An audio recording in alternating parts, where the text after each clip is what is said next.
Alors, moi, à la place de Borne, vu que vu que t'es la reine de France, j'adore. euh, Toi, déjà, tu commencerais comment? Tu dirais quoi? Déjà, moi, je commencerais par m'excuser auprès des Français. Euh, donc voilà, de notre obstination à vouloir imposer cette réforme des retraites, en disant que déjà, on les a entendus, que plus de 76% de la population est contre. Donc on retire cette réforme. On va voir à consulter les Français pour savoir à la majorité quelle décision ils souhaiteraient. Vous faites 3 propositions de réformes différentes. Ça veut dire qu'ils veulent payer plus de cotisations. La proposition que Macron a faite de travailler 2 ans de plus, ou encore une autre proposition. Vous prenez 3, 4 propositions, même 5 si vous voulez, et vous laissez les Français répondre 1, 2, 3, 4, 5. Voilà. Et vous saurez à peu près, donc voilà, ce que la majorité des Français attendent de vous. Ça, en 100 jours, c'est faisable. En 100 jours, tu fais un questionnaire national, donc voilà, un sondage national qui te permettra de savoir à la majorité dans quelle direction il faut aller. Et là, tu reprépares une réforme des retraites avec, au final, tenant compte de la majorité des sondages. Donc voilà, si à la majorité, ils veulent payer plus, eh bien, ils payeront plus. Et s'ils préfèrent payer plus de cotisations que travailler 2 ans de plus, c'est le choix des Français, il faut le respecter. À un moment donné, Macron, tu proposes quelque chose que les Français ne veulent pas. Même si ce que tu leur proposes est bon et que ce qu'ils veulent n'est pas bon, ce n'est pas ton devoir de le décider à la place des Français. Donc là, il faut retirer cette réforme, déjà pour commencer, s'excuser, dire que dans les 100 prochains jours, on va réunir l'ensemble du peuple, on va se déplacer, tous les ministres, donc voilà, tous les marcheurs, on va se déplacer pour avoir l'avis majoritaire des Français sur qu'est-ce qu'il faudrait faire selon eux. À la majorité, on aura la réponse de ce que la majorité des Français attend. Et à partir de là, vous reproposerez une réforme. Et cette fois-ci, il n'y aura pas de contestation puisque vous aurez tenu compte de ce que les Français vous demandent. La majorité l'emporte. Voilà. Par la suite, tu continues. Donc voilà, par ce qui a à faire en priorité. Donc voilà. Et que tu vas rentrer en contact avec les travailleurs pour vraiment prendre le pouls de l'hôpital, pour afficher le tableau de l'école, pour consulter les cellules des prisons et des polices, pour... Eh bien oui, à un moment donné, je peux continuer, la liste est longue. Hein. Donc au bout d'un moment, oui, faut rentrer en contact avec les Français. Là, faut arrêter de vouloir réformer ou de vouloir faire des lois. Faut rentrer en contact avec les Français, savoir exactement ce que les Français veulent. Donc voilà, puisque Borne le dit elle-même, Macron le dit elle-même, ils ne savent pas où ils vont. Donc les Français vont leur dire où aller. Ça sert à ça un peuple souverain et un gouvernement. Les Français à leur dire où ils veulent aller et le gouvernement à leur donner ce qu'ils demandent. Et voilà. Et il n'y a jamais de contestation si tu fais cela. Donc l'hôpital public, c'est bien de vouloir le réformer, c'est bien de vouloir faire des lois. Mais est-ce que tu sais ce que l'hôpital a besoin? Non, sinon l'hôpital ne serait toujours pas dans cet état. Faut rentrer en contact avec tous les hospitaliers, avec tous les médecins, faire des colloques, faire des réunions pour savoir exactement quels sont les besoins, quelles sont les nécessités, quelles mesures devoir prendre. Et après, avec tout ça, le gouvernement doit composer un projet qui tienne compte de tout ce qui a été dit. Ça sert à ça normalement aussi un gouvernement. Donc voilà, moi là déjà, ça serait pendant 100 jours, j'arrête de parader, d'aller dans des usines ou des trucs comme ça.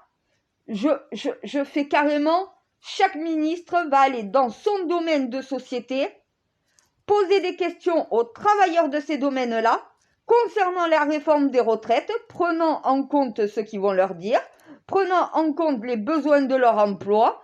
Chaque ministre à des emplois à qui ces emplois doivent référer. Donc logiquement, le ministre de la Santé va faire les hôpitaux, les maternités, les réanimations, va rencontrer des médecins, va rencontrer des infirmières, que ça soit dans le libéral comme dans le privé, pendant 100 jours, et au bout de 100 jours, tu sauras ce que tu dois faire pour l'hôpital. Là, tu pourras proposer un projet et une loi. Eh bien oui, des réformes, ça se fait comme ça. Pour la réforme des retraites, vous savez déjà 76%, plus de 76%, c'est non. Avec cette réforme-là, faites 3, 4, 5, autant que vous voulez de propositions, les Français vous répondront. Si travailler 2 ans de plus, c'est non pour eux. Si au final faire payer les riches, c'est non. Mais qui veulent cotiser plus, payer plus de cotisations, c'est leur choix. Vous allez devoir proposer une réforme tenant compte de cela. Eh bien oui. Et sur tous les domaines de la société, tous les domaines de la fonction publique, dans toutes les structures de l'État, il faut mettre en place ce plan-là. Il n'y en a pas un autre qui peut marcher de toute façon dans la situation dans laquelle vous êtes. Là, c'est aller au contact des Français, entendre la colère des Français, vous excuser. C'est une force, c'est une fierté, c'est un honneur de s'excuser, de dire on a eu tort, on est allé trop loin, on s'excuse, on revient sur nos erreurs. Eh bien oui, faute avouée, à moitié pardonnée. Vaut mieux encore dire, bon, on pense ne pas se tromper, mais a priori les Français nous disent le contraire. Donc on va revoir cette réforme, on va pas faire celle-là, mais on va faire plusieurs propositions et on va voir dans lesquelles des propositions, dont voilà, l'emporte à la majorité. Et après on vous proposera une réforme tenant compte de la vie majoritaire de la population. Voilà. Et pour toutes les réformes à faire sur toutes les structures de la République, c'est dans chaque domaine. Tu ne vas pas demander à un instituteur quelle réforme il faut faire pour la police. Tu ne vas pas demander à un policier quelle réforme il faut faire pour l'éducation nationale. À un moment donné, et le ministre de l'Éducation nationale va pas aller dire à Darmanin comment il doit réformer dans son domaine. Darmanin ne va pas aller voir non plus Pape Ndiaye pour lui dire « Écoute, l'éducation, c'est comme ça ». Eh bien oui, c'est la logique. Donc au bout d'un moment, chaque métier va devoir entrer en contact avec son ministre, leur transmettre leurs besoins, l'urgence, ce qui est en urgence déjà, la priorité à devoir faire. Et après, les lois se proposeront de cette manière-là. Tu dois aussi entendre les associations, entendre les syndicats et entendre les oppositions sur ces sujets aussi. Et tu dois tenir compte de tout ça pour faire un projet global. Et là, il n'y a pas de problème dans la société en réalité. Oui, moi j'ai l'art et la manière. Voilà. J'ai la méthode à utiliser. Après, n'importe qui utilise... J'essaye de faire comprendre. J'essaye de faire comprendre. Quelqu'un qui fait ce que je suis censé devoir faire, il ferait la même chose s'il utilise le même procédé et la même rigueur. Voilà, c'est tout. Après, moi j'ai le codex. Donc moi je transmets. Une fois que tu as reçu le message, si tu veux faire le roi de France et faire mon devoir, faire mon travail, te présenter et transmettre les informations que je transmets, tu y arriveras de la même façon que moi, puisque tu utilises la même méthode, tu utilises les mêmes termes, donc voilà, tu mets le peuple en avant.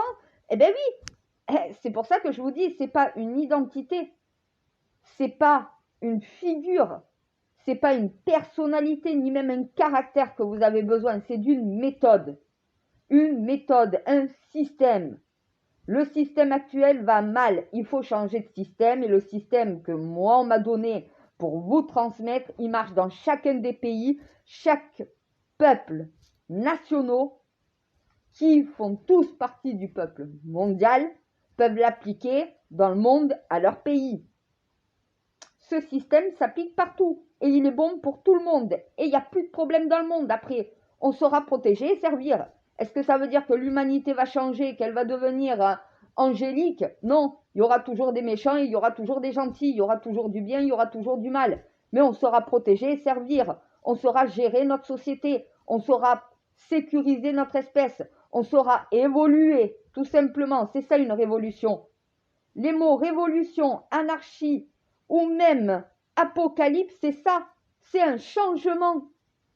C'est une évolution de l'espèce totale de notre planète. Et c'est pays par pays qu'on doit le faire, puisqu'on s'est divisé pour mieux régner. Voilà.